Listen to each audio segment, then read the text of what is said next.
As we all know, the Game Awards was a masterful event. There was so much going on. Like, for example, Christopher Judge, who voiced Kratos in God of War, did a speech that actually won the world record for the longest award speech given, lasting around 3 to 7 months. And also, who can forget that Elden Ring won Game of the Year with that kid randomly running up on stage to give a nomination to his Reformed Orthodox rabbi, Bill Clinton. I want to thank everybody and say that I think I want to nominate this award to my Reformed Orthodox Rabbi, Bill Clinton. Thank you, everybody. Now, everyone's talked about this. Everyone's done videos on it. You've seen the clip 100%, but no one has actually done a deep dive onto who this kid actually is. Now, me, with way too much spare time, I did that deep dive. I put on my fedora. I've even grown out a bit of facial hair here to, you know, replicate a neck beard. And I did way too much looking into people's personal information, like anyone on Reddit would. Now, again, like I said, we've all seen the clip, and I'm sure you've also seen the follow-up of Jeff Keighley, the host and creator of the Game Awards,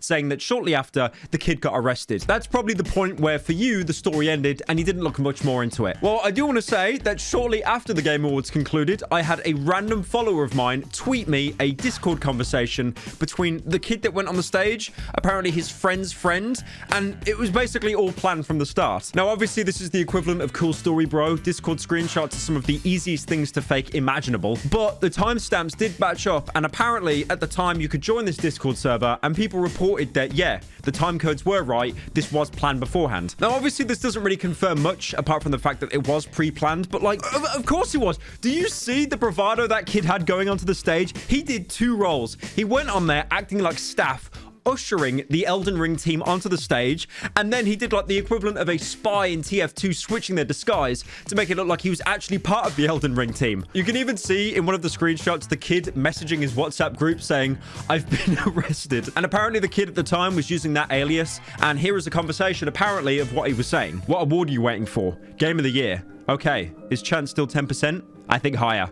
Much higher. Can we get much higher?" So this was obviously planned out from the entire beginning. I'm surprised that there wasn't sleeping gas to knock the entire audience out like a Christopher Nolan film. Now, the big question that a lot of people were wondering is, the kid is a troll. That's obvious. But was what he was saying actually anti-Semitic? My Reformed Orthodox Rabbi, Bill Clinton. Thank you, everybody. It was kind of hard to understand what he was saying. My Reformed Orthodox Rabbi, Bill Clinton. It kind of just sounds like word soup. Well, apparently not, because Jason Schreier, I'm pretty sure I'm butchering that surname. I'm really sorry about that. A reporter for Bloomberg interviewed the kid. Apparently, his name is Matan and he's 15 years old. And him being 15, that kind of explains, you know, why there was no mention of anything after the arrest. They obviously found out the kid was a minor, let him go completely scot-free, and then probably gave him a bottle of Logan Paul's Prime Hydration. Now, apparently, Matan isn't actually anti-Semitic, but Jewish himself and a bit of a Jewish prankster. At some points during the interview that Jason had with Matan, he would ask him questions in Hebrew. He would fully understand what that meant in Hebrew, but then kind of acted like he didn't, play dumb a little bit. Now, this kid, Matan, the one who went on the stage, he has been all over my TikTok For You page. I cannot escape him. For example, this clip of him at a school seemingly giving out a similar speech. Hello, everybody. Today I want to talk about the climate we live in today and how that affects our psychology. For example, we can take a look at a place like San Francisco. I love as well how he has the exact same cadence as when he went on the stage. He wasn't putting on a voice or anything. He genuinely just sounds that dominating. Now, obviously, what most people do when they blow up overnight, they do a world tour of going onto every single person's podcast. It's like Liver King. You need to go on every single podcast to grow your brand. And that's exactly what Matan did. But what's interesting is some of the podcasts he went on, he actually got asked what he thinks of Kanye. How you feel about Kanye? You know, I think Kanye is a really interesting guy. I would obviously denounce what he said on Judaism. You know, I'm a Jew myself. I'm not anti-Semitic. You know, I'm actually wearing his shoes today, and a lot of people noticed that yesterday. Oh, shit. But I would like to say about Kanye, obviously, I think that even though what he's saying is anti-Semitic, he should not talk bad about the bill or anything else. And I think that I'm glad that he has not gone too far down the path. Down the path. Okay, okay. Now, the big question still in the room, like, why did he go onto stage and why did he, like, nominate Bill Clinton? Is it a jab at Bill Clinton? Is he supporting Bill Clinton? Well, less than 12 hours ago, he retweeted this. It's Bill Clinton getting an honorary doctorate from the University of Haifa, which is an Israeli university. And now everyone in the comment section is calling him a time traveler because he basically predicted this. Now, like I said, he did loads of interviews. He actually went on with a Twitch partner called Games Cage, and parts of this interview are just completely unhinged. I just need you to go back. I need you to sit down, just play. Do you play video games? No, Wait, so what? Wait, you don't play video games? no. So you just went to the Game Awards without playing video games?